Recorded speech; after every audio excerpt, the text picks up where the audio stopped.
Habang kumakain ng agahan, hindi mawala-wala ang sama ng loob ni Pablo sa kanyang mga magulang.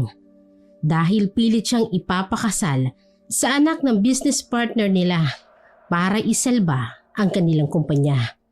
Nalulugi na kasi ang negosyo ng kanyang ama, kung kaya't ito na lamang ang naisipang gawin ng kanyang mga magulang.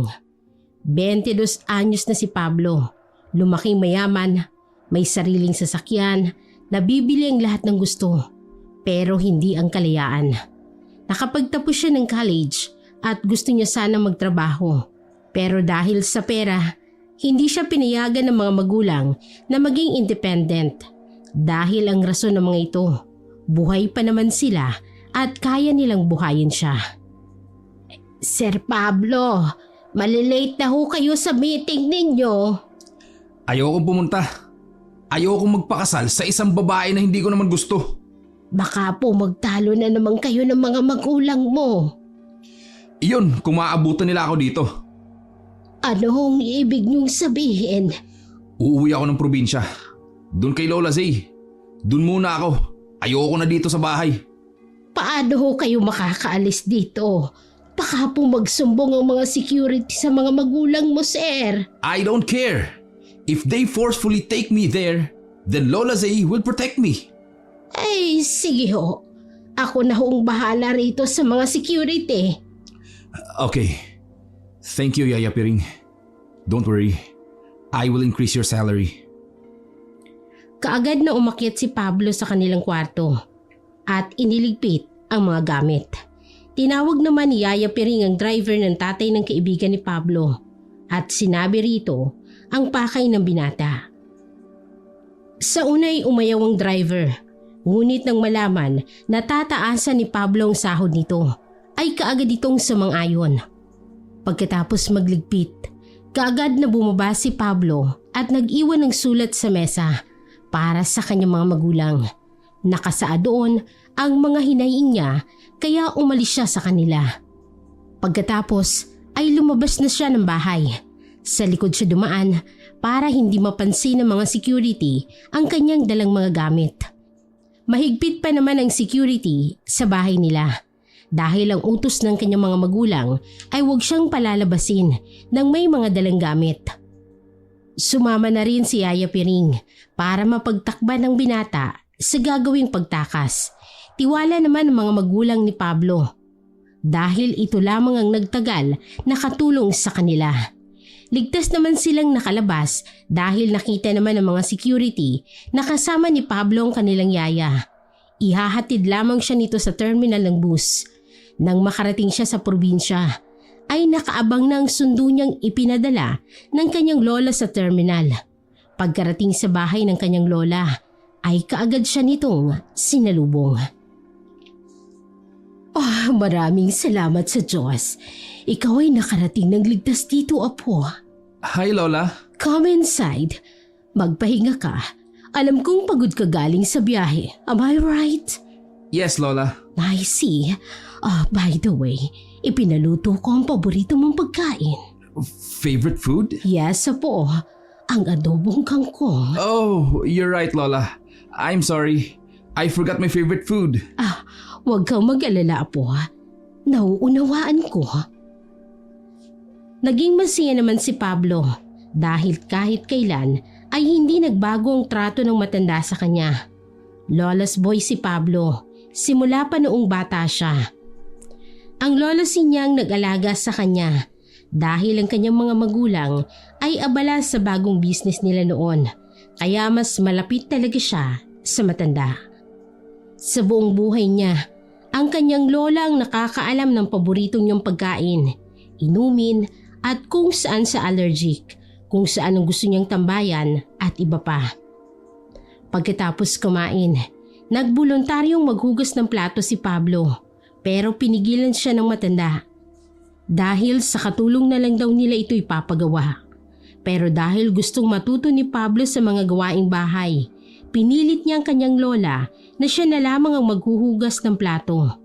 Wala namang magawang matanda sa kagustuhan ng kanyang apo. Ginawa ito ni Pablo upang maging isang independent na binata na matutong tumayo sa kanyang sariling mga paa. Pablo, apo, pagkatapos mo dyan ha, magpahinga ka na. Yes, Lola. Don't worry. I can still rest since 8 a.m. pa lang naman po ng umaga. Okay, maiwan na muna kita rito. Kapag may kailangan ka, sabihin mo na lang sa mga katulong. Tumango-tango naman ang binata at ipinagpatuloy na ang paghuhugas ng pinggan. Kinakabahan si Pablo sa desisyon na ginawa niya. Dahil alam niya kung papaano magalit ang kanyang mga magulang, lalong-lalo na ang kanyang ama. Pagkatapos maghugas ng plato, ay umakyat na ito sa ikatlong palapag upang magpahinga sa kanyang dating kwarto. Nang makaakyat siya, ay sakto namang tumunog ang kanyang cellphone. Kaagad niya itong tiningnan at nakitang pangalan ng kanyang ina. Nagdadalawang isip siyang sagutin ito. Pero kinalaunan ay hinayaan niya na lamang na mag-ring ang kanyang cellphone. Wala siyang ganang makipag-usap sa kanyang ina. Dahil tsak, sermon na naman ang kanyang aabutin dito. Inilapag ng binata ang kanyang cellphone sa bed table nang mahagip ng kanyang mga mata. Ang isang babaeng may mahabang itim na buhok, mahabang palda at puting blouse. Sa tingin niya ay nagwawalis ito sa likod ng mansyon na mas lalong namilog ang mga mata ni Pablo nang humarap ang babae. Dahil sa ganda nito ay nakaramdam siya ng paghanga. Sir, nandito na ho ang iba niyong mga gamit. Bumalik sa wisyo si Pablo nang marinig ang boses ng maid na nasa likuran niya. Lumingon kaagad siya dahil sa gulat at nakita niya itong nakatayo sa pintuan habang hawak-hawak ang iba pa niyang damit na nakatupi na. Thank you. Pakilagay na lang dyan sa cabinet ko. May dalagang kasambahay ba si Lola Zay dito? Yes po. Meron po. Pero pansamantala po siyang nagtatrabaho rito dahil nag-aaral pa po siya. May I know her name? Amelia po ang pangalan niya, sir. Where is she? Nasa likod po. Kasalukuyan po siya nagwawalis. Sige ho, sir. Mauna na po ako. Marami pa po kasing pinapagawa si Madam C. Okay, thanks. Pumunta siya sa likod ng mansyon. Nagbabaka sakali siyang nandun pa ang dalagang si Amelia. Pagdating niya doon ay wala na ang babae. Akmang babalik na sana siya sa loob ng mansyon nang biglang may lumapit na itim na pusa sa kanya. At dahil sa takot, nasipa niya ito nang wala sa oras. Bigla namang may sumigaw sa likuran ni Pablo. Kaya dali-dali niya itong nilingon at isang sampal ang lumagapak sa kanyang pisngi. Amelia? Alam ko pong apo ka ni Madam C. Pero hindi po makataong ginagawa mo sa alaga ko. Pasensya na. Hindi ko sinasadya. Anong hindi sinasadya? Tingnan mo oh. Napilay at parang nasugatan pa si Pau Pau dahil sa lakas ng pagkakasipa mo sa kanya. Pasensya ka na talaga, Amelia. I didn't mean to do it. Paano mo nalaman ang pangalan ko? It doesn't matter how I know your name.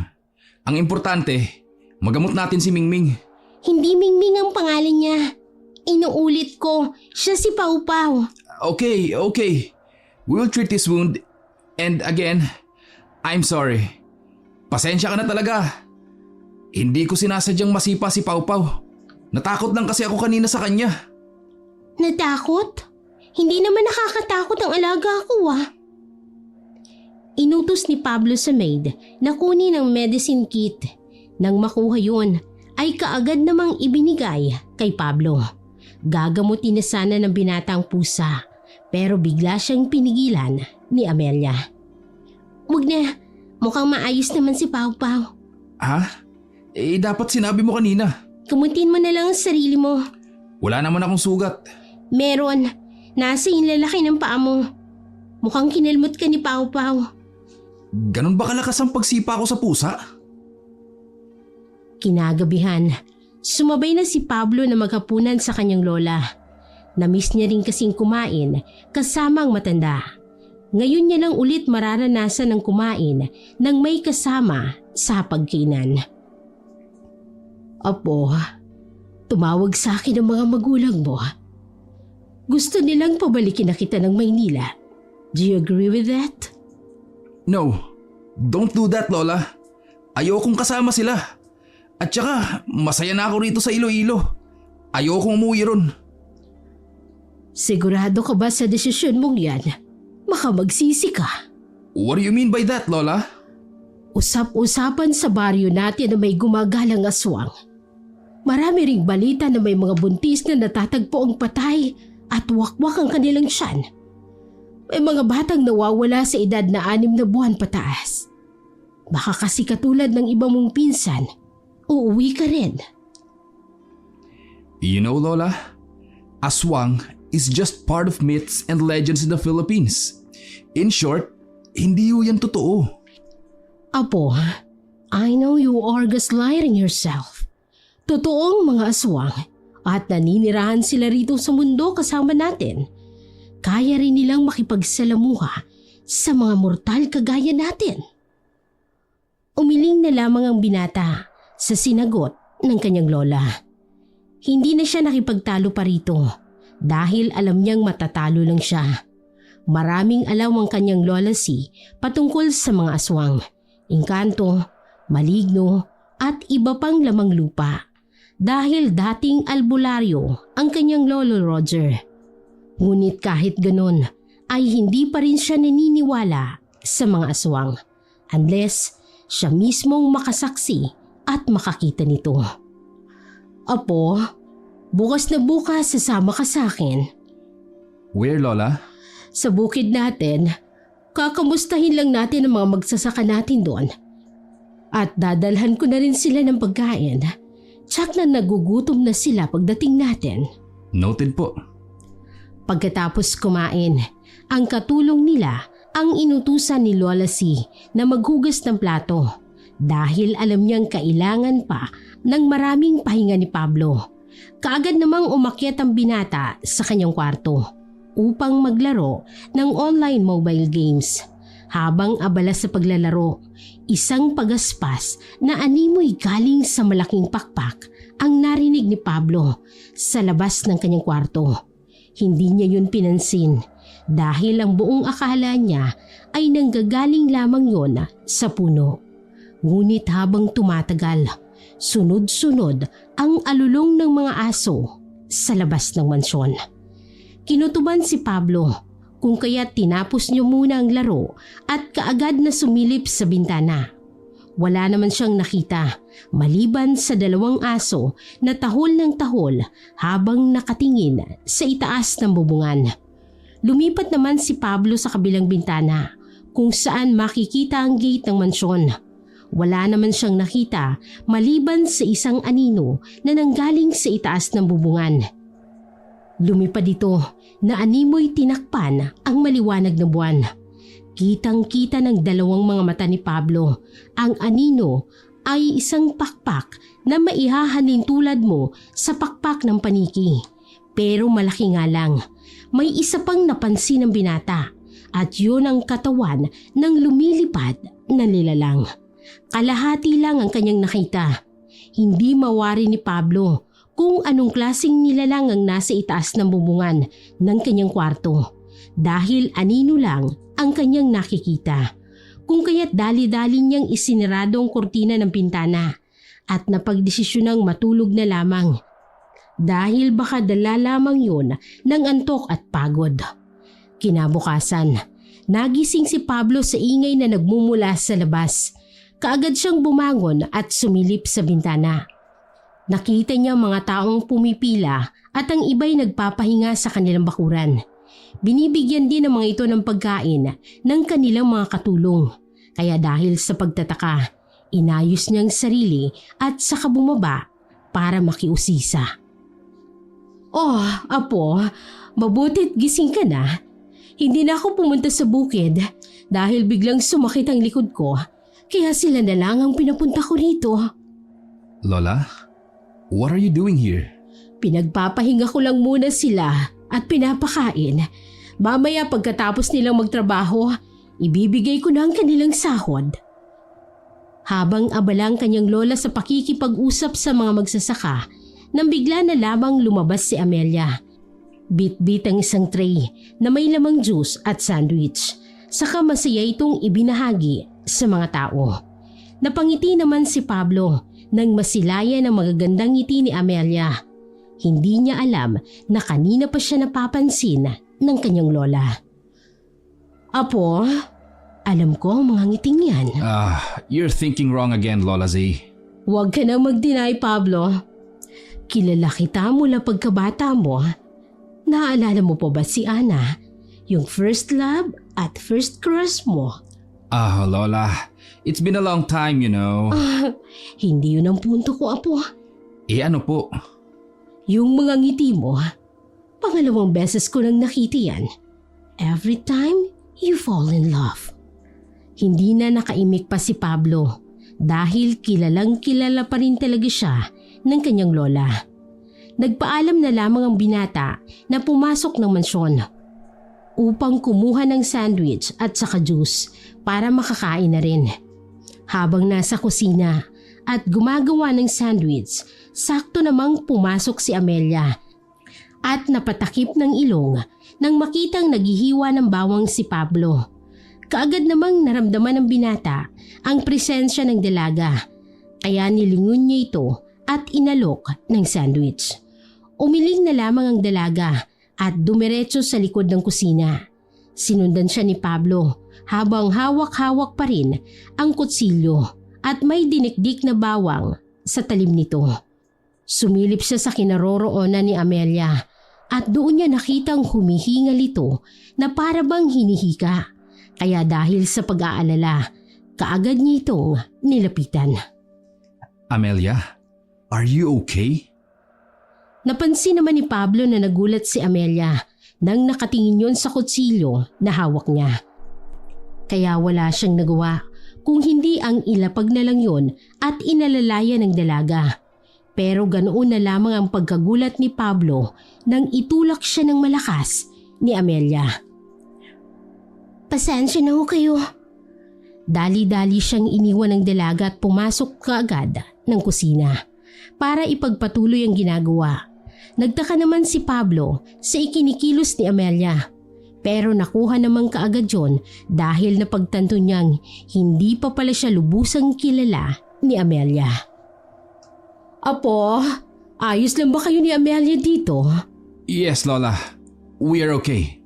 Why? Wala naman. Nung sinundan kasi kita, sakto namang lumabas si Amelia galing dito. At nakita ko ang mukha niya. Namumulang kanyang mga mata at parang naluluha.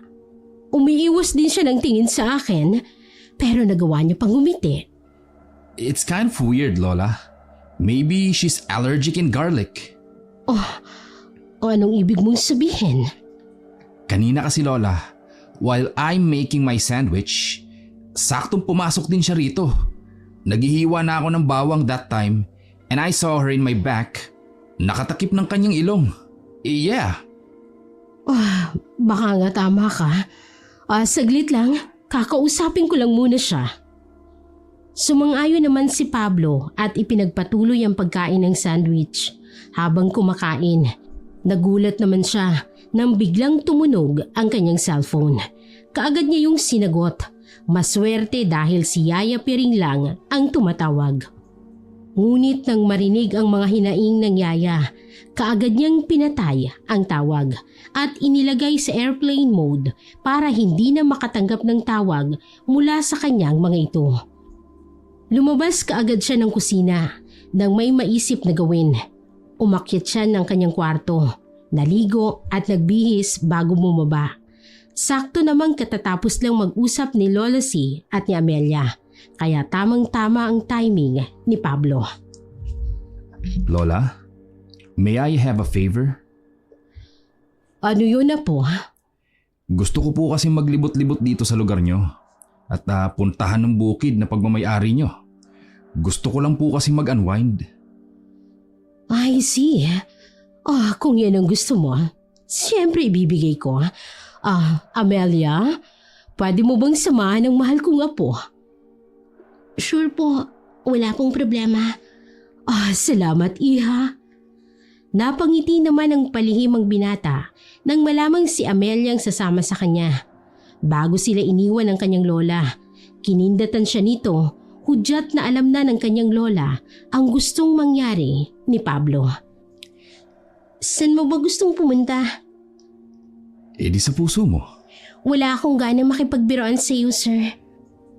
Kailan ka ba gaganahan nang maabangan ko? Wala. Wala sa bokabularyo kong tumanggap ng biro.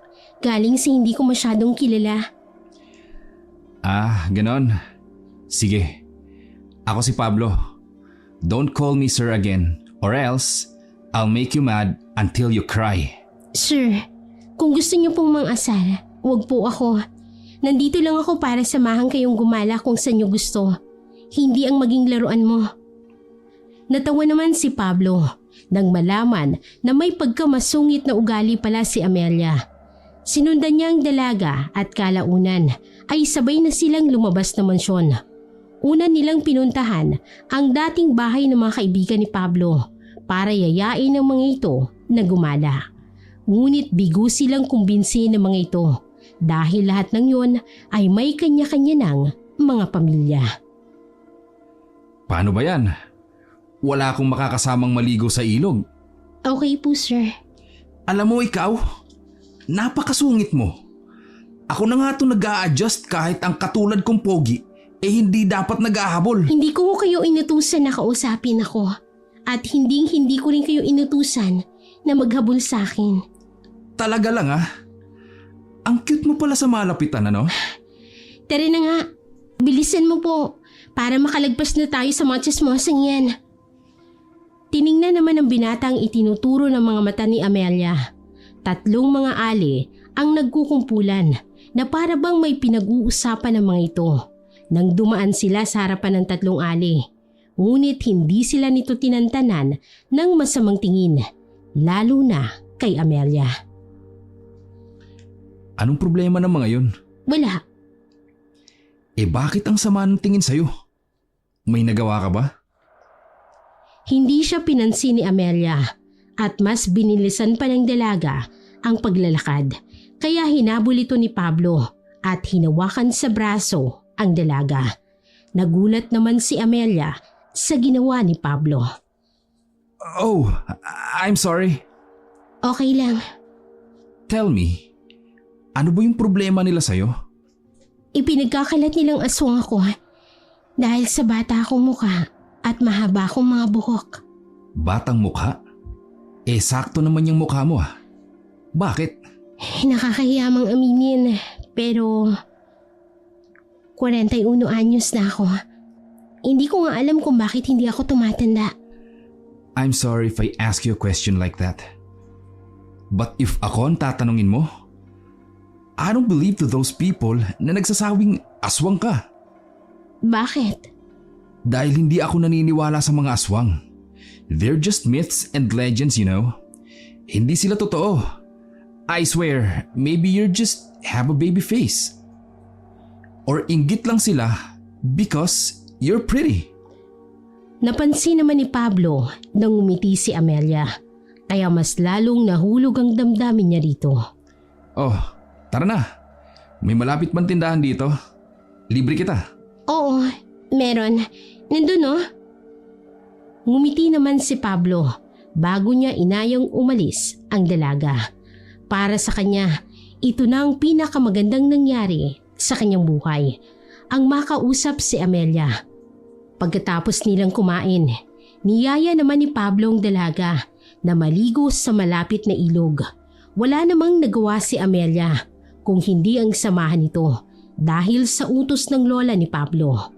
Nang makarating sila sa ilog, nagtampisaw naman kaagad si Pablo. Hindi niya niyaya si Amelia dahil baka mailang ang dalaga kung sabay silang maliligo sa ilog. Habang masayang naliligo si Pablo, napatingin siya sa itaas ng ilog dahil may kakaiba siyang naramdaman. Pagtama ng mga mata niya ron ay sakto ring biglang umalis ang lalaking kanina pa nakatayo at nagmamasid sa kanilang ginagawa. Amelia, nakita mo yun? Sino? Yung lalaki sa itaas. Kanina pa yata nagmamasid sa ginagawa natin. Baka naman napadaan lang. Napansin naman ni Pablo ang pag-iwas ng tingin ni Amelia. Kaya hinayaan niya na lamang ang nakita. Pagkatapos maligo, umuwi na kaagad ang dalawa dahil basa si Pablo at niwala man lang silang dalang tuwalya o pamunas dito. Habang tumatakbo pa uwi, hindi na malaya ng dalaga na may batong nakausli. Kaya naman natapilok siya ron. Kaagad naman siyang binalikan ni Pablo at dali-daling inalalayan upang makatayo. Ipinagpag ng dalagang kanyang tuhod at doon nakita ni Pablo ang sugat mula sa pagkakadapa nito. May sugat ka? Hayaan mo nilang, gagamutin ko na lang yan mamaya pag uwi ko. Hindi. Ako na ang gagamot sa'yo. Tara na, malapit naman tayo sa mansyon. Pagkarating nila sa mansyon ay pinaupo kaagad ni Pablo si Amelia sa sofa at kinuha ang medicine kit sa kadali-daling ginamot ang sugat sa tuhod ng dalaga. Amelia, can I ask you a question? Ano ho yun? If you don't mind, kailan ang birthday mo? Nasabi ko na sa iyo kanina. 41 na ako. Parang anak na lang kita sa edad nating dalawa, sir. Okay. Tapos ko nang gamutin ang sugat mo. Salamat ho. Drop the po and ho. From now on, we're friends na, okay? Pero, hindi ba magagalit si Madam C? No, you're my friend. And wala na siyang magagawa dun. Kinagabihan, pinasabay na ni Pablo si Amelia na kumain sa kanila kasama ang kanyang lola si. Masaya namang sumang-ayon ang kanyang lola dahil magaan ang loob nito kay Amelia at alam niyang mabait ang babae. Amelia, ayos lang ba sa'yo na ihahatid ka ni Pablo pagkatapos nating kumain? Aba syempre Lola, hindi ko hahayaan ang kaibigan ko maglakad mag-isa sa gitna ng kadiliman. Huwag na ho, kaya ko naman po ang sarili ko. Nagtingi na naman sina Pablo at Lola C nang marinig ang sagot ni Amelia. Medyo nasakta naman ang binata, ngunit hindi ito nagpatinag. Sige na, magkaibigan naman tayo di ba? Pasensya ka na talaga. Susunduin kasi ako ng kuya ko. Nang marinig ulit ni Pablo ang isinagot ng dalaga, hindi na lang siya nagpumilit dito dahil susunduin naman ito ng kanyang kuya. Kaya nakampante naman ang damdamin ng binata. Pagkatapos kumain, sinabayan na lang ni Pablo si Amelia nang lumabas ng gate ng mansyon para naman makapagpasalamat at magpaalam siya ng maayos sa dalaga. Paano ba yan? Uuwi ka na. Kailangan na kasi ako sa bahay. Mag-iingat ka ha? Maraming salamat pala, Amelia. Walang anuman po. Bukas ulit ha? Pasensya ka na. Good night, Amelia. Nakangiti namang sinundan ng tingin ni Pablo ang dalaga bago rin siya tuluyang pumasok ng mansyon. Pagkaakyat niya ng kanyang silid, kaagad siyang humiga sa malambot na kama at nagpagulong-gulong dahil sa kilig na nararamdaman. 3:00 ng madaling araw nang maalimpungatan si Pablo dahil sa ingay ng kaluskos na hindi niya alam kung saan nagmumula. Kinusot niya ang kanyang mga mata bago pinailaw ang lampshade sa katabi ng kanyang kama. Pagkatapos nun, inabot niya ang kanyang cellphone at tiningnan ang oras. Napasapo pa siya ng kanyang noo nang makitang 3:00 pa lang ng madaling araw. Sakto namang biglang tumunog ang kanyang tiyan kaya wala siyang nagawa kung hindi ang tuluyang bumaba sa kama at kumuha ng pagkain sa kusina. Pagkarating niya sa kusina, hindi pa rin nawawala ang kaluskos na kanina pa'y sunod ng sunod sa kanya. Hindi lang yun pinapansin ni Pablo dahil baka pusa lang yun na naligaw sa bubungan nila. Pagkatapos kumuha ni Pablo ng pagkain, umakyat kaagad siya upang bumalik sana sa kanyang kwarto nang may mahagip ang kanyang mga mata sa terrace ng 2nd floor. Natulala siya sa kanyang nakita dahil hindi yun tao kung hindi kalahating katawan na may pakpak ng paniki at mahabang buhaghag na buhok. Biglang namuo ang takot sa buong pagkatao At nakaramdam ng takot si Pablo kung kaya dali-dali siyang umakyat sa third floor at bumalik sa kanyang kwarto. Isinarado naman niya kaagad ang magkabilang bintana dahil baka doon magpakita ang nilalang na hindi niya mawari kung saan ang galing.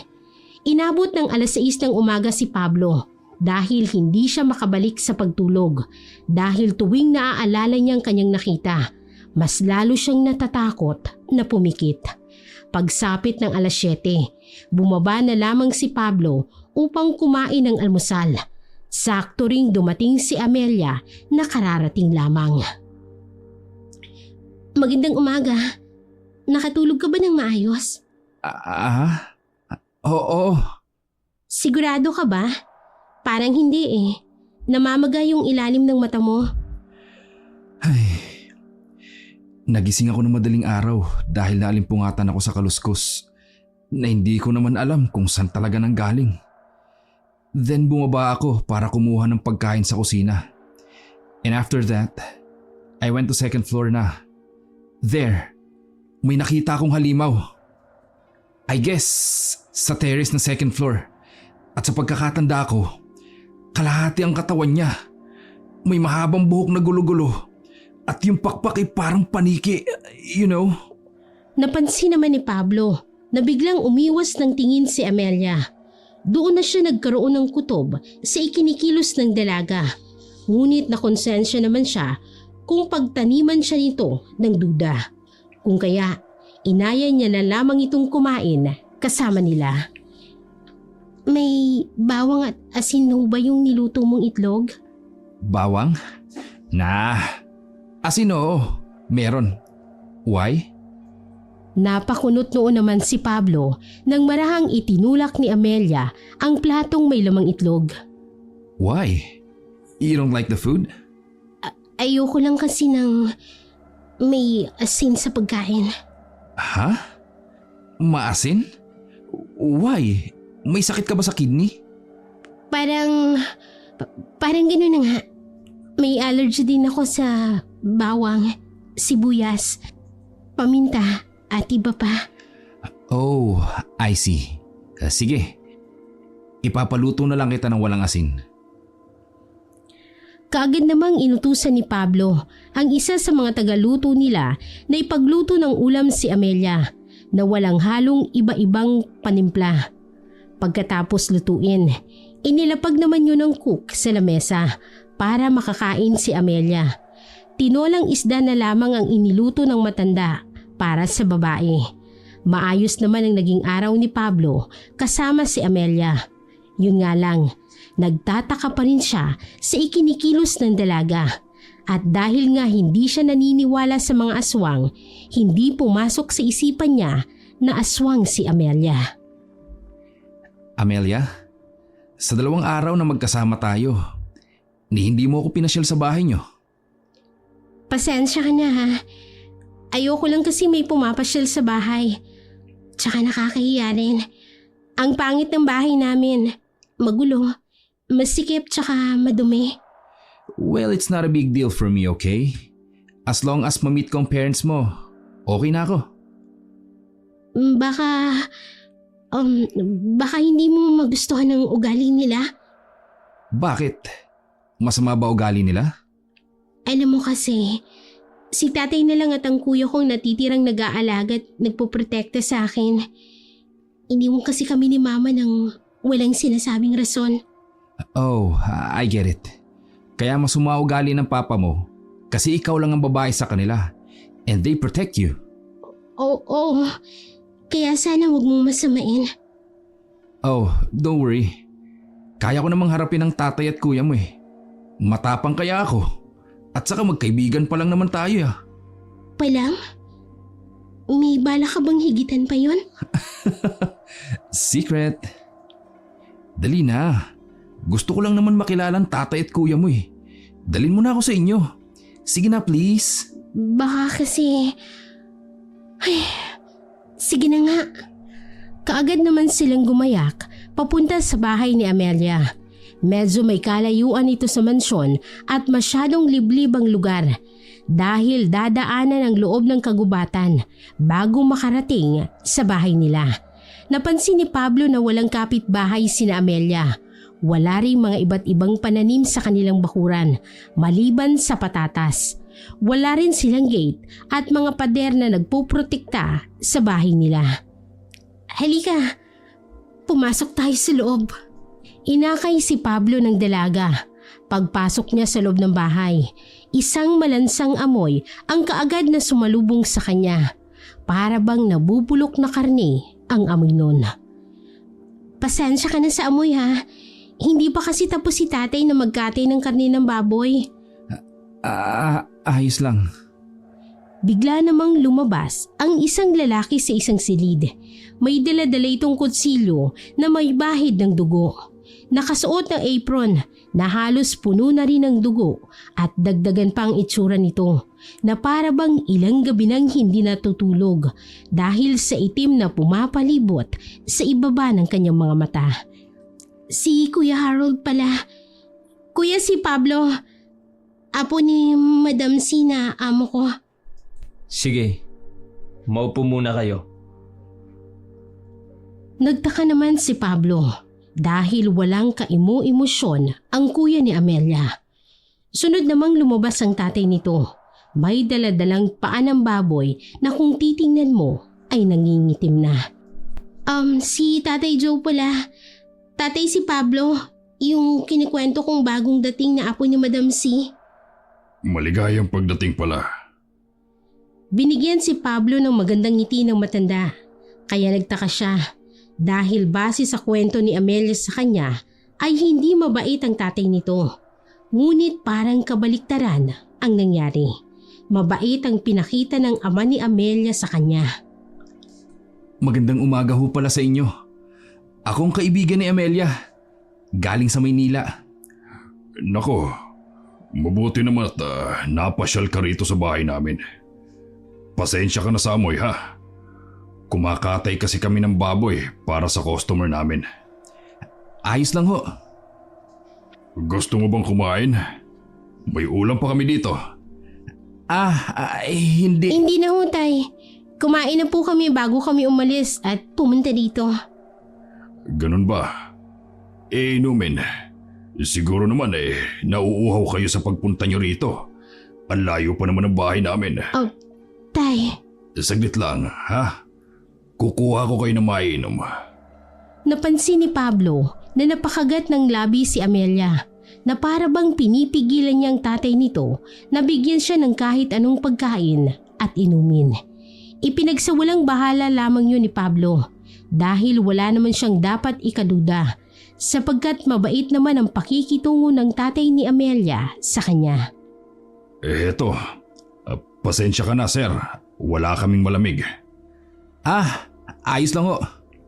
Akmang iinumin na ni Pablo ang tubig nang bigla itong inagaw ni Amelia. Nagulat naman si Pablo dahil ininom kaagad ito ng dalaga. Amelia, hindi magandang pinakita mo ha? Pasensya na po. Kaagad na umalis ang dalaga. Napakunot noon naman si Pablo. Nagpaalam siya sa ama ni Amelia na susundan ang anak nito. Kaagad naman na sumang-ayon ng matanda. Sinundan ni Pablo si Amelia na papalabas at isinama siya nito sa malaking puno na nasa likuran ng bahay ni Amelia. Amelia? Hey! Ano bang problema mo? Makinig ka sa akin. Huwag na huwag mong tatanggapin ang kahit anong ibibigay ni tatay at kuya. Mapapagkain man yan o inumin. Naiintindihan mo ba ako? Nagulat si Pablo sa sinabi ni Amelia. Nanlilisik itong nakatingin kay Pablo at baka sa mukha ng babae ang takot. Bigla namang nanlabo ang paningin ni Pablo, kaya ipinikit niya na lamang yun. Pero bigla na lamang nagpakita ang halimaw na kagaya ng nakita niya kapag madaling araw. Iminulat kaagad ni Pablo ang kanyang mga mata. Bumalik naman kaagad ang lahat sa dati, maliban kay Amelia. Pakiramdam ni Pablo, hindi na ito ang Amelia na nakilala niya. Anong nangyayari sa'yo? Wala. Basta tatandaan mo ang mga biling ko sa'yo. Tumango-tango naman si Pablo. bago siya iniwan ng dalaga. Nagtaka pa ang binata sa ikinikilos ni Amelia ngayon. Tila ba may kakaiba at hindi maipaliwanag ng binata. Pagbalik nila sa loob, wala na ang malansang amoy. Tay, kuya, mauna na ho kami. O anak, bakit naman? Hindi ba muna kayo kakain? Masarap pa naman itong niluto ng kuya mo. Tay, hindi na. Sir Pablo, tara na ho. Kaagad siyang hinatak ng dalaga palabas ng bahay nito. Nagtataka na talaga si Pablo sa nangyayari dahil parang inilalayo siya ng dalaga sa tatay at sa kuya nito. Amelia, can you just tell me kung ano ba talagang problema mo? Kahit sabihin ko pa sa'yo, alam kong hindi mo pa rin maiintindihan. Maiintindihan? Ang alin? Basta, halika, sumama ka na lang sa akin. Pupunta tayo sa libingan ni Ate Alma. Nagulat naman si Pablo nang malamang may isa pa palang kapatid si Amelia. Wala siyang nagawa kung hindi ang sumunod sa dalaga. Naglalakad sila sa loob ng kagubatan at makalipas ang 15 minuto. Sa wakas, nakarating na sila sa isang matiwasay na lugar. Doon nakikita ni Pablo ang nag-iisang puntod na palagay niya ay yun ang libingan ng kapatid ni Amelia. Lumapit naman kaagad sila doon at umupo sa harap ng lapida. Ay, mabuti na lang. Nakarating kaagad tayo rito. Hindi mo naman sinabi sa akin na may ate ka pa pala. Hindi ko na talaga sinabi dahil matagal na naman siyang patay. Ang gaganda naman ng mga pangalan nyo. Siya si Alma at ikaw naman si Amelia. What's wrong? Napabuntong hininga ka. Yung kanina, sorry pala ha. Wala yun. Ano ka ba? Hindi ka ba nagtataka kung bakit ako nagkakaganon? Well, nagtataka syempre. Kasi bigla ka na lang naggaganon eh. Ano nga bang dahilan? Kung sasabihin ko ba ang totoo, maniniwala ka. Hindi mo ako lalayuan. Bakit naman kita lalayuan? Kaibigan kaya kita. Isa akong aswang, Pablo. Kaya hindi kita pinayagang inumin ang binigay ni tatay. Dahil alam kong may halo yun. Para maging kasapi ka namin. Gusto kanyang mayanggaw. Aswang? Alam mong hindi ako naniniwala sa aswang, di ba? Kaya nga Kaya nga nagdadalawang isip ako kanina na aminin sa'yo. Dahil hindi ka naniniwala sa aswang. Mahihirapan kang intindihin. You're joking. Kung gusto mong layuan ako, hindi mo naman kailangang gumawa-gawa ng kwento. Pablo, sa maikling panahon na nagkasama tayo at nagkakilala, alam kong ikaw ang pagkakatiwalaan kong tao at wala akong planong layuan ka dahil ikaw ang una kong naging kaibigan. Tumayo si Pablo at ipinagpag ang kanyang pantalon para tanggalin ang mga dumi. Tiningnan na lamang si Amelia bago ito iniwan. Hindi niya kasi alam kung ano ang magiging reaksyon niya at kung maniniwala ba siya sa sinasabi ng dalaga. Dahil sa buong buhay niya, hindi siya naniniwala sa aswang. At kung totoo man na aswang si Amelia, hindi niya pa rin alam kung ano ang gagawin at kung paano tatanggapin ang kaibigan. Pagka-uwi niya ay sinalubong siya ng isang kasambahay ng kanyang lola. Sinabi nito na pinuntahan ng matanda ang bukid nila upang tingnan ang nangyari. May natagpo ang kasing bangkay ng buntis sa bukid ng kanyang lola. Wakwak daw ang tiyan nito habang ang kawawang sanggol ay nasa tabi lamang ng buntis. Dali-dali namang pumunta si Pablo sa pinangyarihan. Maraming tao ang nagkukumpulan doon kaya kaagad na hinanap niya ang kanyang lola. Lola Zay? Apo, finally you're here. Lola? What happened here? May nabiktima na naman ang aswang dito. Pero ang ipinagtataka namin, bakit parang kinuha lang ang sanggol sa sinapupunan nito at hindi naman kinain? Baka hindi aswang ang may gawa niyan, Lola. Apo, may mga bakas ng matutulis na kuko ng aswang ang iniwan sa biktima. Meron din sa lupa ng bukid kung saan natagpuan ang bangkay. Pero ang nakapagtataka talaga, bakit hindi kinuha o kinain ng aswang ang sanggol sa sinapupunan ng babaeng ito? Nakukonsensya ako sa nangyari. Dahil nangyari ito dito sa bukid natin. Everything will be okay, Lola. Biktima siya at wala naman tayong alam dyan. Dito lang nangyari sa lupa nyo. Tama nga naman.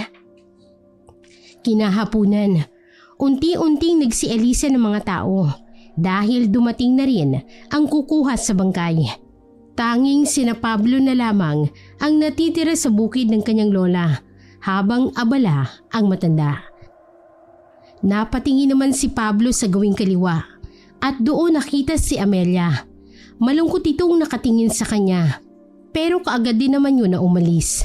Napabuntong hininga na lamang si Pablo. Pag-uwi nila, kaagad siyang umakyat sa kwarto at binuksan ang kanyang laptop. At nag-search siya sa internet kung totoo nga ba ang mga aswang.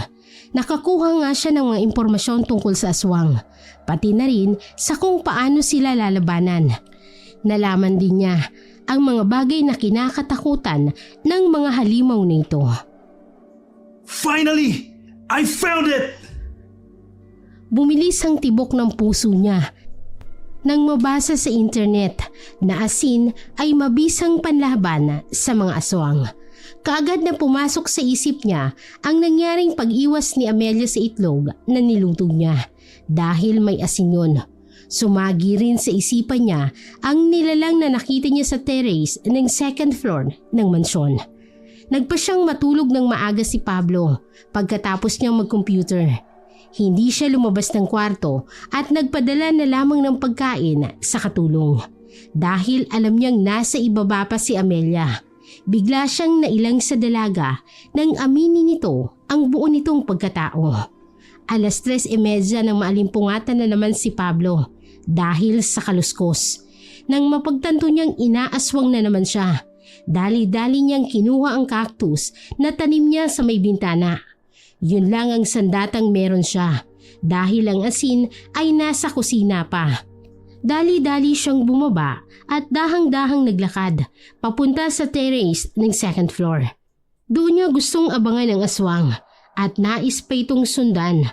Nagtago siya sa malaking kurtina at maya-maya pa doon bumaba ang aswang. Nakataliko dito kaya hindi niya maaninag ang tunay na itsura ng aswang. Ngunit sa kabila nun, naagaw ang pansin ni Pablo sa suot-suot ng manananggal na ito. Hindi siya nagkakamali. Ito ang puting blouse na suot ni Amelia nung una niya itong makita. Nilinis niya muna ang utak tungkol kay Amelia at dahang-dahang bumaba sa first floor upang sundan ang manananggal. Pagbaba niya, sakto ring lumipad ang manananggal papalayo sa mansyon. Sinundan niya ito, hindi kinuha ang tingin sa itaas kung nasaan ito lumilipad. Hindi rin siya nakita sapagkat palihim lang siyang sumusunod dito. Pumasok sa isang masukal na gubat si Pablo at dahil madilim na, niwala man lang siyang flashlight na dala. Tiniis niya ang mga tinik ng halaman o kahoy na tumatama sa balat niya. Ilang minuto siyang naglakad at panay iwas sa mga matinik na kahoy hanggang sa dalhin siya ng kanyang mga paa sa isang pamilyal na lugar. Ang lugar kung saan nakatirik ang puntod ng ate ni Amelia. Nang marinig ni Pablo ang paparating, dali-dali siyang nagtago sa isang malaki at matabang puno. Nakiramdam siya hanggang sa tumahimik ang buong paligid. Sumilip siya ng konti upang makitang nangyari doon. Namilog ang kanyang dalawang mga mata dahil sa gulat. Kitang-kita mismo ng dalawa niyang mga mata ang pagbalik ni Amelia sa kalahating katawan nito. Unti-unti ring bumabalik ang anyo ng dalaga hanggang sa mapaupo na lamang ito sa lupa. Gustong takbuhin ni Pablo ang dalaga at yakapin nang makita niyang umiiyak ito at tila ba nagsisisi. Ate, ganito pala kahirap. Ganito pala kahirap na maging isang aswang na manananggal. Kung alam ko lang noon na ganito ang mangyayari sa buhay ko, hindi ko na sana tinanggap ang pinamana mong itim na perlas. Pero wala akong magagawa. Dahil para makapagpahinga ka na, kailangan kong isakripisyo ang buhay ko.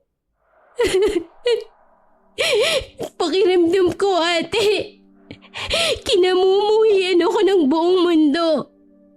Lalo na ni Mama. Kaya iniwan niya tayo. Pagkatapos maghinagpis ni Amelia, tumayo kaagad dito at naglakad papalayo sa lugar na yun. Umuwi na rin si Pablo, bit-bit ang bagong nalaman. Pag-uwi niya, hindi na siya nakabalik sa pagtulog dahil sa konsensya at lungkot na kanyang nadarama. Ngunit alam niyang hindi yun hadlang para itigil ang pagmamahal sa babae. Oo, totoong mahal niya si Amelia. Kinaumagahan, bumaba si Pablo na parang walang nangyari. Good morning, Apo. Parang maganda ang tulog mo. Yes, Lola. You're right. Total, gising ka na rin. Come here. May gusto akong ipakita sa'yo. Sumunod siya sa matanda at dinala siya nito sa ilalim ng basement. Binuksan ng kanyang lola ang ilaw at tumambad kaagad sa kanya ang mga bote na may iba't ibang laman. May mahabang upuan din doon at isang malaking libro na nakapatong sa maliit na lamesa. Maupo ka. If I'm not mistaken, these are Lola Rogers' faith healing items, aren't they? Tama ka. So, what's your purpose to show this to me? Nakita kita kanina ang 3:00 na madaling araw. Sinundan mo ang manananggal na nagbabantay dito sa mansyon natin. Nagbabantay? What? So you know this Lola Zay? Ay, asa po. At kilala ko rin kung sino siya. She's Amelia? Am I right? Si Amelia ay 41 years old at loyal siya sa akin. Pero it doesn't mean that I already hate her for what she is. Just tell me the truth, Lola. Siya ba ang pumapatay sa mga kababayan natin dito? No. Pero yung huling na biktimang buntis, oo. Nang mapansin kong hindi kinain ng aswang ang sanggol sa sinapupunan ng babaeng yon, si Amelia kaagad ang pumasok sa utak ko. Sinubukan niyang pigilin ang sarili niya na kainin ng baby. Pero alam kong hindi niya ito kinaya, kaya sa ibang lugar siya ng biktima. But still, she kills people. I know. Alam mo kasi, Apo, once na ang bagong aswang ay nakatikim ng karne ng tao, hahanap-hanapin niya ito. Kahit anong pigil niya sa kanyang sarili, hindi niya kaya. I don't care. Halimo pa rin sa Amelia. Aren't she? Huwag mong sabihin sa akin, kinamumuhian mo si Amelia. Umiwas ng tingin si Pablo dahil nahulaan kaagad ng lola niya ang kanyang bagong nararamdaman. Pakiramdam niya, tinaydor siya ni Amelia dahil nagsinungaling ito sa kanya. Pablo, napakabait niya. At alam ko, mahal ka niya. About her baby face. Bakit ganun ang physical appearance niya? Even though she's already 41 years old. Siguro dahil sa tunay niyang pagkatao. Kapag kumain ng karne ng taong isang aswang, mas lalo silang bumabata sa paningin natin. I don't know what to do. Subukan mong alamin, Apo, para sa sarili mo at para na rin sa kanya. Kung talagang mahal mo siya, kahit ano pa siya o kahit sino pa siya, tatanggapin mo siya. Yan ang tinatawag nating unconditional love. Pagkatapos sabihin ng lola niya yun, may dinukot ang matanda na isang pahina sa libro at inabot yun kay Pablo. What's this? Basahin mo. Dahil ako, nang malaman ko na kung ano talaga siya. Pagkatapos kong mabasa ang diary niyang ito, naunawaan ko siya. Iniwan siya ng matanda kasama ang maliit na journal notebook na ibinigay sa kanya. Binuklat yun ni Pablo at nakasulat ang unang pahina. Amelia's Diary. Binasa yun ng binata at inilaan niya ang 1 oras upang matapos yun. Lahat ng hinanakit ni Amelia sa kanyang pamilya ay nakalagay din doon. Lahat ng gustong mangyari ng kanyang tatay pagkatapos siyang maging aswang ay nandoon rin. Ang nangyari sa kanyang kapatid at ina ay nandoon rin. Pagkatapos mabasa ni Pablo ang diary, doon niya napagtanto na hindi pala talaga ginusto ni Amelia na magkaganon siya. Sa loob ng maraming taon ay nagpapahirap sa kanya bilang aswang. Tama nga ang kanyang lola. Pagkatapos niyang basahin ang laman ng diary, naintindihan niya ang pinagdadaanan ni Amelia. Oh no, I messed up. Dali-dali siyang lumabas ng basement at hinanap kaagad si Amelia. Akala niya'y umalis na ito sa mansyon dahil sa nalaman niya ang buong pagkatao niya. Ngunit hindi. Sa paghahanap, natagpuan ni Pablo si Amelia sa garden ng kanyang lola. Tahimik itong nagbabasa ng English na libro habang pinapakiramdaman ang sariwang hangin. Amelia? I'm sorry. I'm so sorry, Amelia. Hindi ko sinasadyang kamuhian ka. Sir, I already understand you. From now on, sasama ka sa akin pa uwi ng Maynila. I won't let you stay here dahil alam kong hindi matitigil ang pagiging aswang mo kung dito ka nananatili. Let's live together. Hindi pwede. Kahit sa ibang bansa mo ko dalhin, hindi mawawala ang pagiging aswang ko. Ganito na ako, Pablo. Ganito na ang pagkatao ko at hindi na mababago yun. Mahal mo ko, hindi ba? Yes. I love you, Amelia.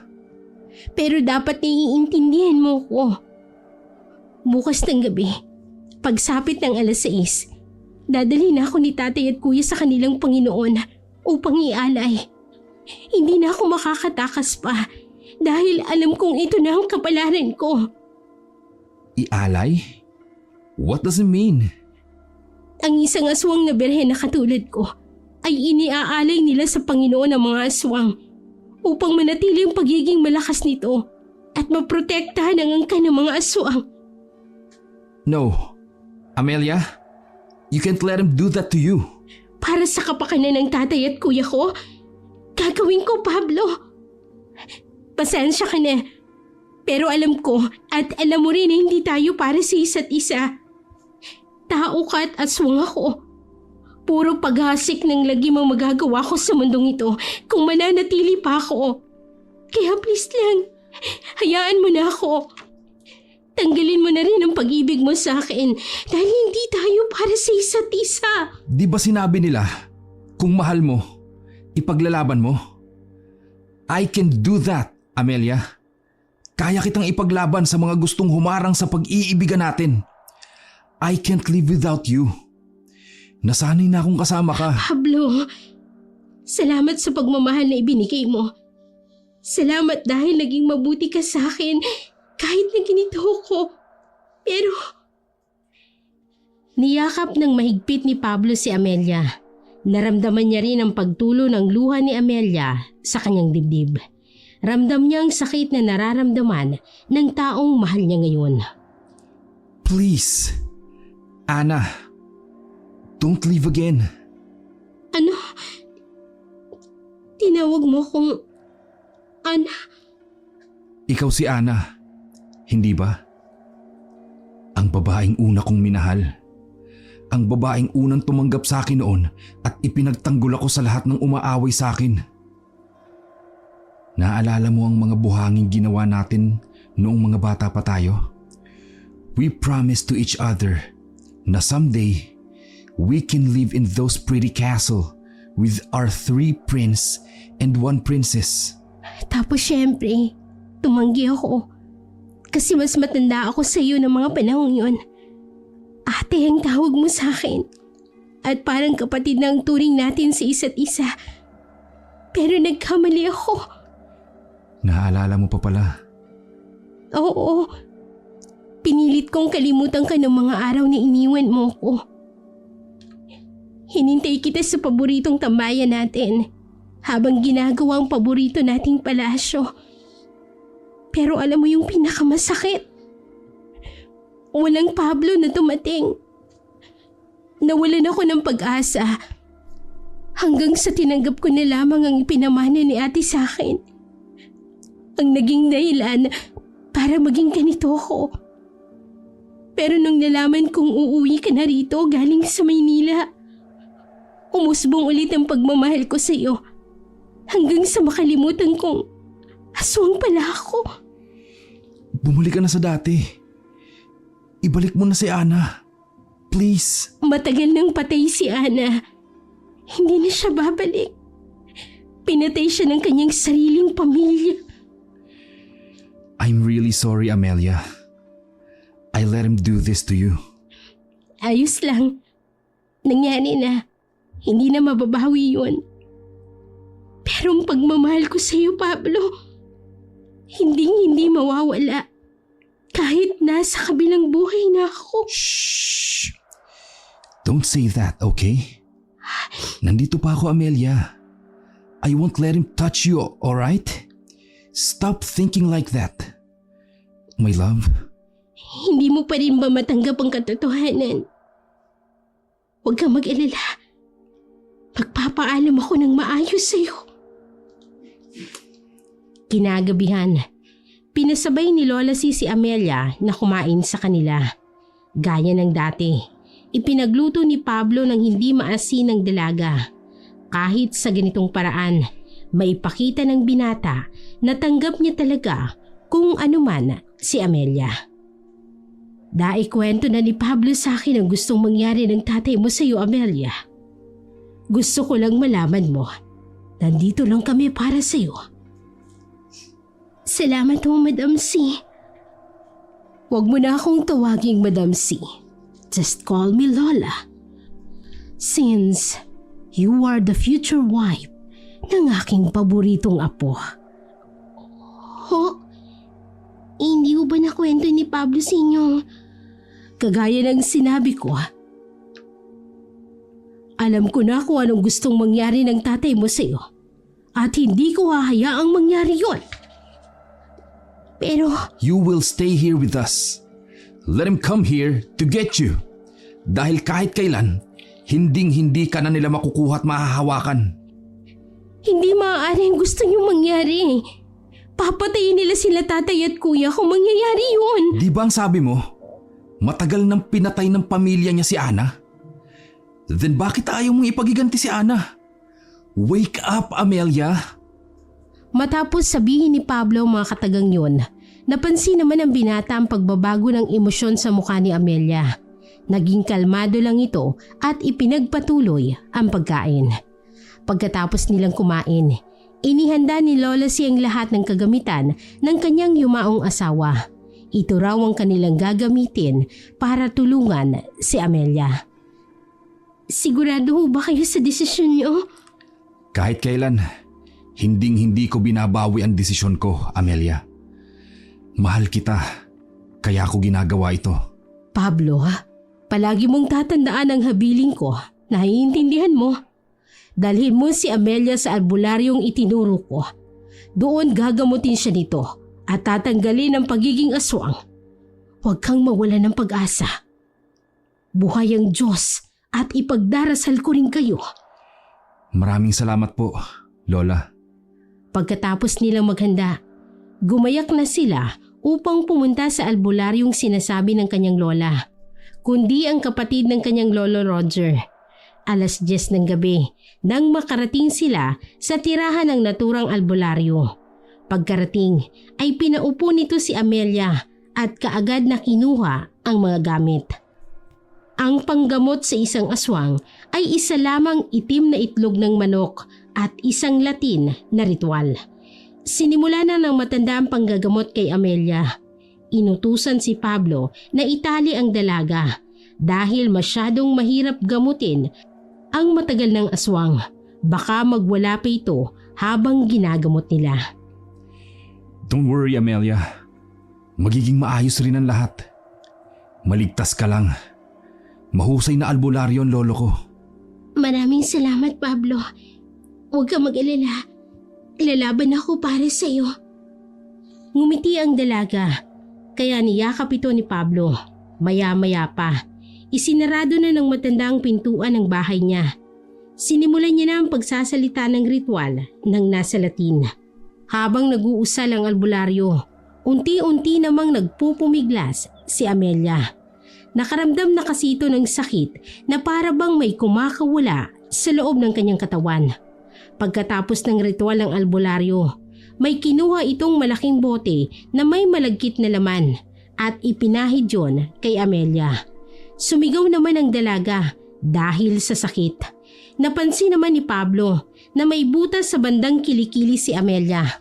Sabi ng albularyong gumagamot dito, doon daw lumalabas ang lanang ipinapahid ng babae upang mahati ang kanyang katawan. Unti-unting nawawala ang butas na yon at kasabay ng paghiyaw niya ng malakas dahil sa sakit na nararamdaman. Napaluha naman si Pablo habang nakatingin kay Amelia. Hindi niya lubos maisip na magkakaganito ang babaeng kanyang iniwan noon. Nagsisisigaw si Amelia sa sakit at gustong kumawala sa tali. Umusal ulit ng ritual ang albularyo, saka pinainom kay Amelia ang itlog. Matagumpay namang nalunok ng dalaga yun, ngunit maya-maya pa ay nagsuka na ito ng itim na likido. Mabahong amoy ang lumalabas at ikinaatrasyon ni Pablo. Nanlaki ang mga mata niya dahil hindi makapaniwala na nangyayari pala talaga ito sa totoong buhay at sa personal niya itong nasasaksihan. Isang oras na nagsusuka si Amelia ng itim na likido na may kasama pang maliliit na piraso na tila laman na sobrang kulay itim. Maya-maya pa ay nailabas ni Amelia ang itim na perlas na ipinamana sa kanya ng kanyang kapatid. Matapos ang pagsusuka nito, kaagad na nahimatay sa kinauupuan. Inutusan ng albularyo si Pablo na tanggalin ang pagkakatali ni Amelia at ihiga sa upuan upang mabigyan niya ito ng lunas para sa panghihina ng katawan. Sinabi ng albularyo na kailangan malagpasan ni Amelia ang pagsubok na yun dahil kung hindi ay baka bawian ito ng buhay. Mahirap daw alisin ang pagiging aswang lalo pat kumapit na ito sa kanyang katawan. At ang tanging si Amelia na lang ang makakasalba sa kanyang sarili. Matapos ang ilang sandaling paghihintay ni Pablo na magkamalay ang dalaga ay nagmulat na rin ito ng mga mata. Amelia! Finally! You're free! Salamat! Salamat! Kinabukasan, maagang umalis ang dalawa dahil nakaipon na ng lakas si Amelia. Inabutan naman ni Pablo ang matanda ng pera, ngunit malugod itong tumanggi dahil wala raw sa bokabularyo nito ang magpabayad dahil isa itong kasalanan sa kanila. Maraming salamat ho sa inyo. Ilang oras ang inilaan nilang dalawa para sa biyahe. Kung kaya't mag-aalauna ng hapon nang sila'y makarating sa mansyon. Nakangiti naman silang sinalubong ng matanda. Finally! Nakabalik kayo ng ligtas! Maraming salamat po sa inyo, Lola. Ngayon, magaling na si Amelia. Kailangan niya pa ng maraming pahinga para tuluyang mabawing kanyang lakas. Tamang-tama. Sa kwarto mo na lang muna siya papagpahingahin dahil mas tahimik doon at makakatulog siya ng maayos. Salamat po sa lahat ng tulong ninyo, ha? Naudlot naman ang pag-uusap nilang tatlo nang biglang nagsisigaw ang isang katulong ni Lola C. Tinatawag nito ang kanyang amo. Dali-dali namang pinuntahan ni Pablo ang katulong na nagsisisigaw. Doon natuklasan niyang nagpupumilit na pumasok ang ama at ang kuya ni Amelia. Pinuntahan ito ni Pablo para kausapin. Ano bang kailangan nyo? Ibalik mo sa amin ang anak ko kung ayaw mong magkamatayan tayo rito. Ah, si Amelia? Matagal nang patay si Amelia. Si Ana ho ang kasama ko ngayon. Hindi ang anak ninyo. Ang kapal din ng mukha mo. Malapit nang iaalay si Amelia sa Panginoon namin. Kaya ibalik mo na siya. Ano bang sabi ko? Di ba patay na siya? Anong ginawa mo sa anak ko? Ipinagamot ko si Amelia. At sa wakas, natanggal na ang pagiging aswang niya. Napakahayop nyo. Napakawalang kwentang ama't kapatid sa kanya. Ay, oo nga pala. Dahil hindi kayo ang tunay na kapatid at magulang ni Amelia. You change her. You turn her into a monster. Para maging kasapi nyo. Am I right? Even her ate Alma. Manahimik ka. Anak, halika na. Mukha nga natanggal na ang pagiging manananggal ni Amelia. Ito ang tandaan mo, Pablo. Hinding-hindi kami magpapatalo sa'yo. Hintayin mo mamayang gabi. Hintayin mo ang pagkamatay ninyo. Kaagad na umalis ang dalawang lalaki sa harapan nila. Inutusan naman ni Pablo ang mga gwardya na ilak ng maayos ang gate at huwag magpapapasok ng kahit na sino. Bumalik naman kaagad si Pablo sa kinaroroonan ni Amelia at Lola C. Inakay niya papasok sa loob ng kanyang silidang dalaga upang tuluyan ng makapagpahinga. Are you alright? Anong ginagawa ni Tatay rito? Gusto ko nilang bawiin. Huwag please. Huwag mong hayaan. Ayoko nang bumalik sa kanila. Ayoko nang manatili sa kadiliman, Pablo. Baka gawin na naman nila akong aswang. Iaalay nila ako. Ayoko. Stop crying, okay? I won't let him touch you. I'm always here to protect you. Lola Z, bukas na bukas, babalik na po kami ni Amelia sa Maynila. Apo, you can't. What do you mean, we can't? Yes, we can, Lola. We will escape here. Apo, hindi mo sila matatakasan. Ikaw ang punterya nila. Matapos mong sinabing harap-harapan sa kanila na ginamot mo si Amelia, baka mamayang gabi, aatake na sila rito. Lola, what the heck are you thinking? Tapos na, okay? Wala nang aswang. Tama si Lola si Pablo. Nang marinig ko ang pinag-uusapan niyo, alam kong may hindi magandang gagawin sina tatay at kuya. Kahit na hindi na ako aswang, babawiin at babawiin pa rin nila ako. Dahil kailangan nila ang dugo ko. Kailangan nila ang dugo ng isang birhen. They can find another woman who's virgin, di ba? Oh no, Apo. Si Amelia ang nakatakda simulat sa pool. Pero giniba mo ito. That's why galit na galit sila sa'yo. Doon lamang natakot si Pablo. Nang mapagtantong pati ang kanyang lola ay nagsasabi ng totoo. Niyakap niya si Amelia at hinalikan sa noo. Don't worry. Everything will be alright. Kaya ko silang labanan. Natatakot ako para sa iyo, Pablo. Mahal kita at ayokong mawala ka ulit sa akin. Hindi ko hahayaang mangyari yan sa'yo. Di ba? We promised to each other na we will build a beautiful castle. Tutuparin ko yun someday. Sumapit ang 4:00 ng hapon. Naghanda si Pablo ng mga kagamitan pangontra sa mga aswang. Dahil kung aatake anumang oras ang mga halimaw, may ipanlalaban siya rito. Pinauwi niya rin ang ibang kasambahay at tauhan sa mansyon. Dahil gusto niyang magtuo silang 3 lang at walang madadamay pang inosente. Kinagabihan, taimtim na nagdadasal si Lola C. Samantalang si Amelia naman ay nagpapahinga katabi ni Pablo. Nasa sala silang 3 at nag-aabang sa mangyayaring hudyat na may aswang na. Sigurado ka ba rito? Malakas si na tatay. Yeah, I'm sure about this. As I said, hindi ko binabawi ang desisyon ko. 2 oras ang makalipas. Nakatulog si Pablo sa kaantay. Hindi rin sila lumabas dahil hindi sila sigurado kung anong oras ba talaga aatake ang aswang. Pagsapit ng 6:30, tumunog ang alarm clock ni Pablo.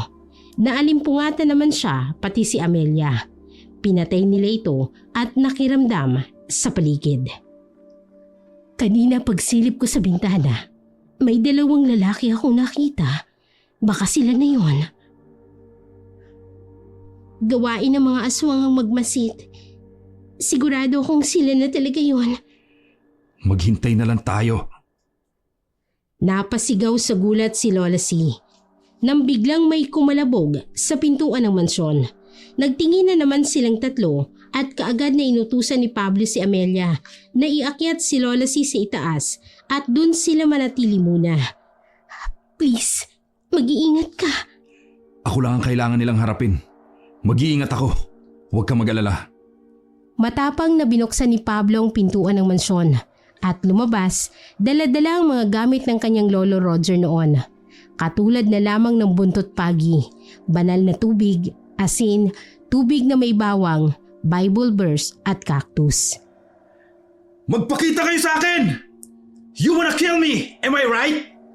Then come here! Magtutuos tayo! Kahit kailan, hindi niyo makukuha ulit si Amelia! Pagkatapos sumigaw ni Pablo, sakto namang tumalo ng 2 nilalang galing sa itaas. Nagulat si Pablo noong una, ngunit nang mapagtanto niyang ito ang tatay at kapatid ni Amelia, doon na siya nagkaroon ng lakas ng loob. Ang pangit niyo pala! Natawa naman si Pablo sa itsura ng 2 nilalang. Maitim kasi ang mga ito, may mahabang kuko sa paa at kamay. Buhaghag din ang buhok, may matutulis na ngipin at mapupulang mga mata. Nakahitit ba kayo? Ano? Good items? Meron pa ako rito. Bigla namang umusok ang ilong ni Joe nang asarin siya ni Pablo. Dahil sa inis, tinakbo at sinugod niya ito, ngunit pinaghahampas lang siya ni Pablo gamit ang buntot pagi. Oh, come on! Lumaban kayo! Mga dirty aswang! Rawr! Kasunod na sumugod si Harold, ngunit dahil sa hawak na buntot pagi, kaagad ring umiwas ito kay Pablo. Ano? Mga lampat, wag! Apo! Si Amelia! Napatingin si Pablo sa bintana ng kanyang kwarto nang biglang sumigaw si Lola C. Nakita niya namang ngumisi ang 2 aswang at kaagad na nagpalit ng anyo bilang baboy ramo sa kadali-daling kumaripas ng takbo papalayo ng mansyon. Pumasok naman sa loob si Pablo upang tingnan ang nangyari. Pag-akyat niya sa kanyang kwarto, naabutan niyang umiiyak si Lola C. May mga kalmot pang natamo ito sa iba't ibang parte ng katawan. Ano nangyari? Where's Amelia? Kinuha nila. Sinubukan ko namang iligtas si Amelia pero wala akong nagawa. Pinagkakakalmot nila ako, Apo. No! Lola, tell me. Saan matatagpuan ang lugar nila? Nangako ako kay Amelia na hindi ko hahayaang makuha siya ng mga aswang na yun. Ang alam ko, sa bahay ng babaeng iaalay gaganapin ang kadiliman. Chuck, doon yun sa bahay nila Amelia matatagpuan. Lola, stay here. Tumawag ka ng rescue at pasunurin mo sila sa akin. Naintindihan niyo po ba? Hinalikan ni Pablo ang matanda sa noo bago tuluyang umalis ng mansyon. Nang malaman niyang kinuha ng mga aswang dalaga, nawala ang takot na namumuo sa kanyang buong pagkatao. Handa siyang harapin ang kahit sinong hahawak kay Amelia. Pagkarating niya sa bahay ng dalaga, nadatnan niya kaagad ang 4 na nilalang, kabilang naroon ang kuya at ang tatay ni Amelia. Samantalang ang dalaga naman ay nakatali sa isang kama na gawa sa kahoy. Nagtago muna siya sa malaking puno upang tingnan ang pangyayari. Kinuha ng tatay ni Amelia ang isang malaking punyal na nakalagay sa ibabaw ng tela at ibinigay yon kay Harold. Kung hindi siya nagkakamali, gagamitin yon upang ipanghiwa sa pulso ni Amelia. Panginoon, sana kami ay patawarin mo sa mga kamaliang aming nagawa sa harapan mo. Naway itong dugo ng babaeng birhen ay maging sapat upang kami ay patawarin mo at dumagdag sa lakas ng iyong pangangatawan upang kami ay maprotektahan. Panginoon, sana kami ay patawarin mo sa mga kamaliang aming nagawa sa harapan mo.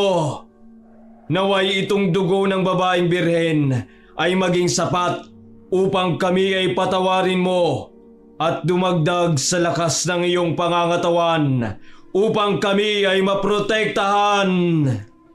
Unti-unting lumapit si Harold sa nakahigang si Amelia at itinutok sa pulso ng dalaga ang punyal. Ngunit hindi hinayaan ni Pablo na mangyari yun. Lumabas siya sa malaking puno at matapang na hinarap ang tatlong aswang. Sa tingin niyo ba, hahayaan kong gawin niyo yun kay Amelia? At ang lakas ng loob mong harapin kami! Mortal na walang amba! Hindi kami mag-aaksaya ng oras para sa'yo! Akmang itatarak na ni Harold ang punyal sa pulso ni Amelia nang matigilan siya dahil pumulupot sa braso niya ang buntot pagi na iwinasiwas ni Pablo. Nabitawan nitong hawak na punyal. Walang hiya ka! Sinugod ni Joe si Pablo, ngunit gaya ng ginawa niya kanina kay Harold, hinagupit niya rin ito ng buntot pagi. Dahil sa sakit na naramdaman ng aswang, natumbay ito sa lupa at namilipit sa sakit at hapde. Dinukot ni Pablo sa kanyang bulsa ang isang bote na may lamang holy water at nilapitan ang matandang aswang na namimilipit sa sakit. Saka ibinuhos sa bibig nito ang laman ng bote. Unti-unting namuo ang usok na nagmumula sa bibig ni Joe. Itinuloy pa rin ni Harold ang kanyang ginagawang ritual. Kaya mabilis na tumakbo si Pablo at tumalo ng mataas, saka hinagupit ang lalaki. Namilipit din ito sa sakit at hapdi. Dinukot ulit ni Pablo ang isa pang bote ng holy water para ipainom kay Harold, pero kaagad itong nakaiwas. Humanda ka! Galit na sinugod ni Harold si Pablo. Ngunit dahil may buntot pagi na hawak si Pablo, mabilis niyang iwinasiwas sa ere ang dulo nito. Pagkatapos, inihampas kay Harold. Hindi nakaiwas ang binata dahil pagkatapos nitong hampasin ay tinapunan pa siya ng cactus at nilagyan ng bawang ang bibig. Pinagsusuntok niya ito hanggang sa tuluyang malunok ni Harold ang durog na bawang. Namilipit sa hapde at sakit si Harold. Ginamit din ni Pablo ang pagkakataon na yun upang tanggalin ang tali ni Amelia. Pero hindi pa rin nagpatalo si Harold at kahit nangihina na ay sinugod niya pa rin si Pablo. Hindi nakahanda ang binata at natumbay ito. Pumaibabaw ang aswang sa kanya at pinagkakakalmot siya. Pero mabilis na umaksyon si Pablo at pinulupot sa liig ni Harold ang buntot pagi. Dinukot niya rin ang huling armas at yun ay ang asin. Mabilis yun na inilagay sa bunganga ni Harold. Umusok ito at napahiyaw. Humiga ito sa lupa at pilit na tinatanggal ang asin sa bunganga. Ngunit huli na ang lahat. Unti-unti na ring sinusunog ng asin ang loob ng katawan ng aswang. Bumangon si Pablo mula sa pagkakahiga at kaagad na ikinalas ang tali ni Amelia. Pagkatapos niyang mapakawala ng dalaga, niyakap siya kaagad nito ng mahigpit. Pablo, muntik na nila akong makuha. Muntik na nila akong ialay. Hindi na ngayon. Hindi na, Amelia. Shh! Tahan na, okay? Tapos na. Wala na sila. Pablo, may isa pa ako. Ha? Nasaan? Paglingon ni Pablo sa itinuturo ni Amelia, nakita nilang isa pang aswang na kasama ng pamilya ng dalaga. Pero umatras na ito dahil sa takot kay Pablo. Maya-maya pa, dumating na rin sa wakas ang mga taong may dala-dala ng iba't ibang gamit pangontra sa aswang. Nasalubong nilang patakas ng aswang at pinagtulungan nila itong bugbugin. Hinayaan na nila sa mga taong pagpapasya sa mga bangkay ng aswang. Umuwi ang dalaga dahil alam nilang nag-aalala na ang matanda sa kanila. Pagka-uwi nila, sinalubong kaagad sila ni Lola C ng isang mahigpit na yakap. Salamat sa Diyos. Maayos kayong nakauwi. Salamat rin sa inyo. Marami pong salamat talaga, Madam C. Hindi ba't sinabi ko? Lola na ang itawag mo sa akin. Opo. Opo, Lola. Pagkatapos ng pangyayaring yun, napagpasyahan ni Pablo na dalhin si Amelia sa Maynila. Total ay magaling na din naman ang dalaga. Sumang-ayon naman si Lola C at ipinagmamalaki pa niya ang apo dahil nakuha nitong maging matapang at maging independent na lalaki, kagaya ng gusto nito. Pagdating nilang dalawa sa Maynila, matapang ang ipinakilala ni Pablo sa kanyang mga magulang, si Amelia. Noong una, hindi natanggap ng mga magulang ng binata ang kanyang nobya. Pero kalaunan ay tinanggap din nila dahil ayaw na nila ng sakit pa sa ulo. Alam nilang malakas na ang loob ng kanilang anak at ipaglalaban nito ang babaeng minamahal nito.